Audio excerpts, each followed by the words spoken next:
Hey guys, this video is going to show you guys how to fix privacy screens, or in this case it was more of like a sliding screen, folding screen that I use in my family room. It's used as a privacy guard. The one I have, it has broken pieces right here, and I'm going to show you guys how to fix those and replace them relatively easily. And that's kind of what I'm going to be showing you guys in this video. So the parts that are broken are these. They kind of go right along here. They go across. So the tools you'll need to repair the privacy screen are the following. I'd recommend a multi-tool like this Milwaukee M12. Works relatively well with this little small teeth in order to kind of remove the tiny stick pieces of the privacy guard. Just a marker, kind of useful. I prefer Sharpies. Just a utility knife to cut away the old cloth screen. I would recommend just a simple pick or something like a small screwdriver to remove some of the small wood pieces that have been glued on. I've used some Gorilla Glue, but wood glue would be preferable, but I don't have any, don't have time to go out to get some. But any type of super glue would work also. And just two pliers, needle nose to pull the cloth off and help you out. A set of clamps would also be preferable, and the main tool of use is just a table saw with preferably a sliding guide. So in my case, I have this privacy guard. I took one of the walls out to kind of show you what it looks like. You can see right around there, there's a broken piece right here. Some of the parts are a little bit loose. So I'm going to be fixing the joints that are loose with some super glue, wood glue preferably. And first step you want to do is you want to remove this old cloth as much as you can. It's kind of like a paper cloth that was adhered on the surface, so you want to just tear that off. And then you want to second step would probably be just to glue all these wood pieces together.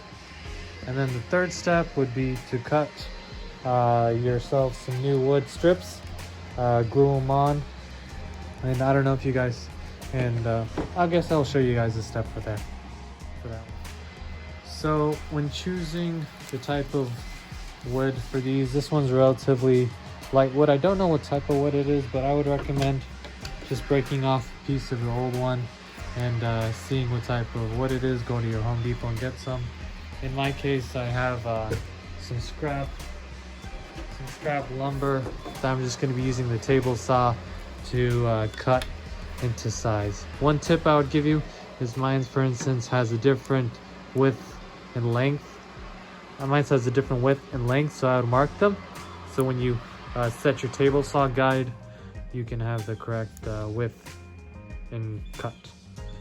So I'm just going to be making a couple strips of these, going down and then rotating and then cutting them again. So one thing I wanted to show you is in the current design of the wood, you can see that they have strips that are notched out. Let me zoom in to show you better. There's slight notches in each wood that run across in the X pattern. So I'm going to be trying to replicate you, and I'll show you how to do that with your screen.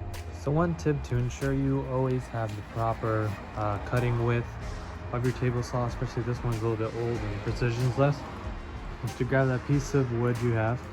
I would label them one width, one L, or one or two. And what I would do is just grab it. When you're adjusting your guard, place it right against it, move the guard, and then tighten into position. And that way you make sure you have the right cutting width. You have, I would do that for one side first of you, and then I'll grab that cut piece and do it for the proper length. So that's one tip for you guys.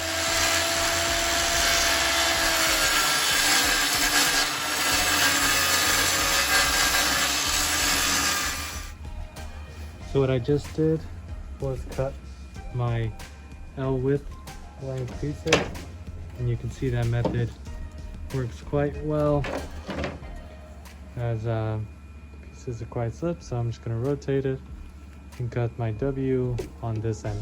Go pop, pop, pop. Welcome back, guys. So I just finished cutting my strips of wood.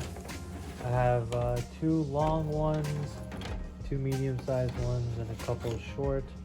So the idea is, now since I have the pieces cut according to my template piece, one of the old pieces are broken off of this screen, I'm going to basically now just notch the pieces and glue them into place.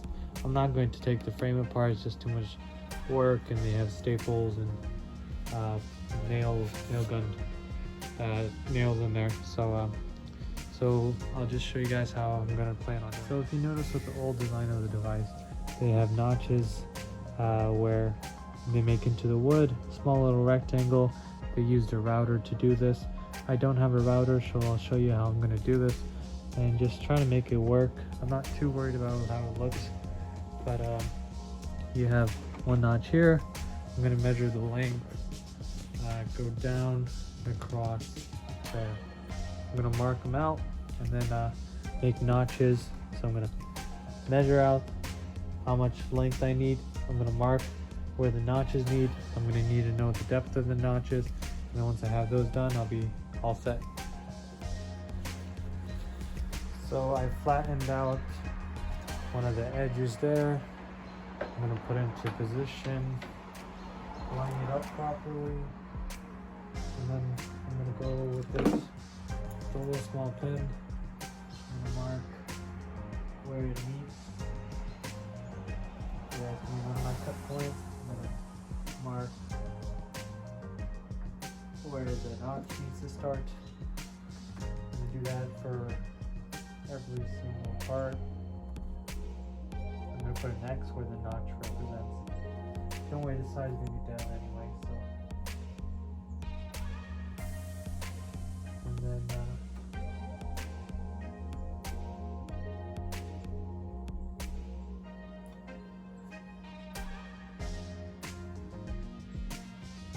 boom.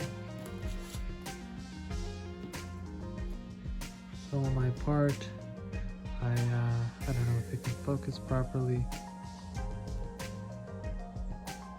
but I have X's I put X's where the notches need to be.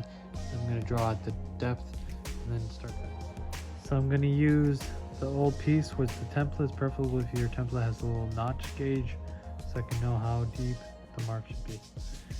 You can see I use the template piece to draw out the shape. Now I'm going to just use my multi-tool to cut it out.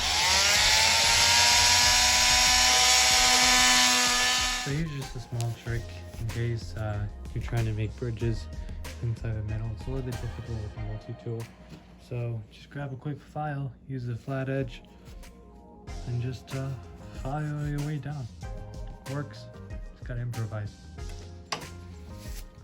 Hey guys, so I just finished applying the glue. As you can see, I have all the pieces, the notches fit perfectly well, and yeah, so the glue I used for this case was some Gorilla Glue. I would recommend using some wood glue, and yeah, so it looks pretty good overall. So you're just there, just showing you a little slow-mo of it.